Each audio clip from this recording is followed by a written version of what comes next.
Hey guys, YouTube's not pushing my videos right now. A like or any comment would really help. Thanks, Han. Let's save the shelves for last, Emily suggested, gesturing to the bookcase against the far wall. There's too much fragile stuff on them. Chris nodded, and the two of them continued packing up cardboard boxes. After years of paying rent for a cramped apartment, they were finally getting ready to move into the two-bedroom house Chris had inherited from his grandmother.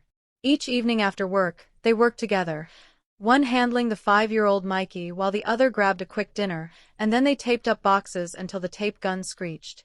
One evening, Emily was stirring pasta sauce in the kitchen while Chris rummaged through their hallway closet, which was more like a glorified shoe storage area, full of winter boots, a vacuum, a half-complete toolbox, and a bunch of someday items.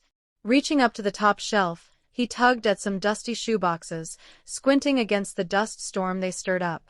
Something thin slipped free and fluttered to the floor. Chris set the boxes down, coughed, and picked up a small envelope. For a brief moment, he hoped it was that cash stash he kept talking about hiding. But as he opened it, his stomach dropped. Inside were a few glossy photos of Emily with a man he didn't recognize, hugging on a beach, kissing in what looked like someone's living room. His hand clenched around the pictures as he marched to the kitchen.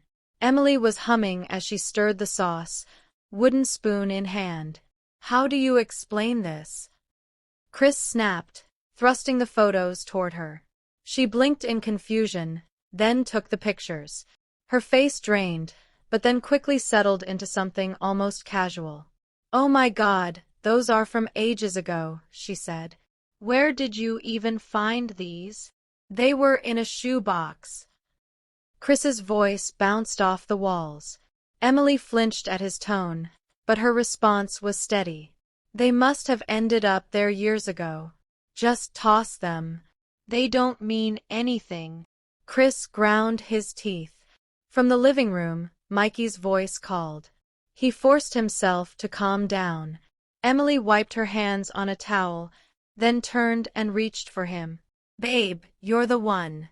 I would never do that to you. We all have a past. Let it go." Chris nodded silently. She kissed his cheek and called him to dinner. But instead of throwing the photos away, he tucked them into his pocket. A seed of doubt had already begun to take root. Outwardly, he remained the same dependable Chris, but inside, a storm brewed. He replayed her reaction over and over, searching for ways those photos could be innocent. Work got busier. The move loomed. Mikey needed a new preschool. Life kept him distracted, but it didn't quell the nagging feeling. Weeks passed. They moved into their new condo, sent Mikey to his grandmother's for the night, and Chris grabbed a couple of beers with his best friend, Nate, at their old dive bar. After a couple of pints, Chris couldn't hold it in anymore. He spilled the entire story. Nate tapped the bar with his fingers.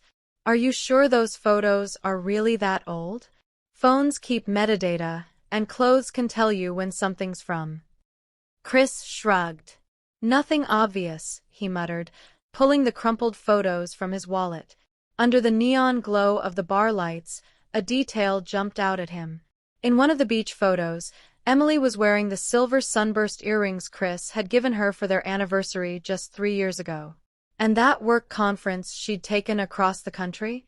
She'd sent selfies from a hotel lobby, never from a beach. His stomach churned. Nate exhaled, knowing exactly what this meant. "Well, bro, now you know." Chris left the bar on autopilot, his mind spinning with fury that slowly turned into cold, calculated resolve.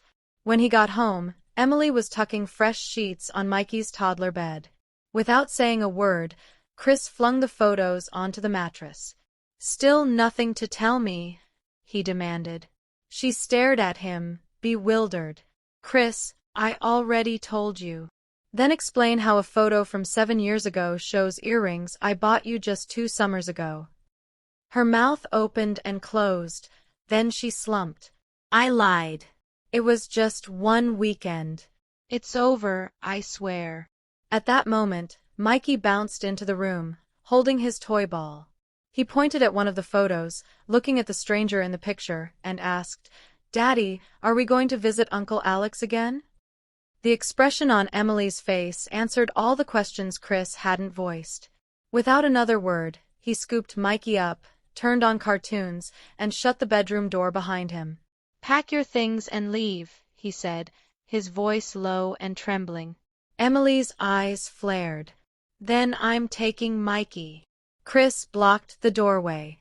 "You'll leave him a stable roof, or I'll tell your parents exactly why their perfect daughter destroyed her marriage." Both of them knew that Emily's strict, church-going parents would never accept adultery. Her shoulders sagged, and for the first time, tears streamed down her face.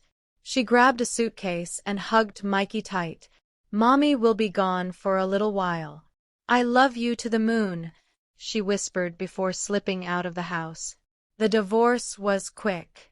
Emily agreed to give up custody, claiming she needed time to figure things out. Rumor had it that the other guy bailed once the drama escalated. Chris focused on healing, being the best single dad he could be. Mikey would sometimes ask when Mommy was coming home.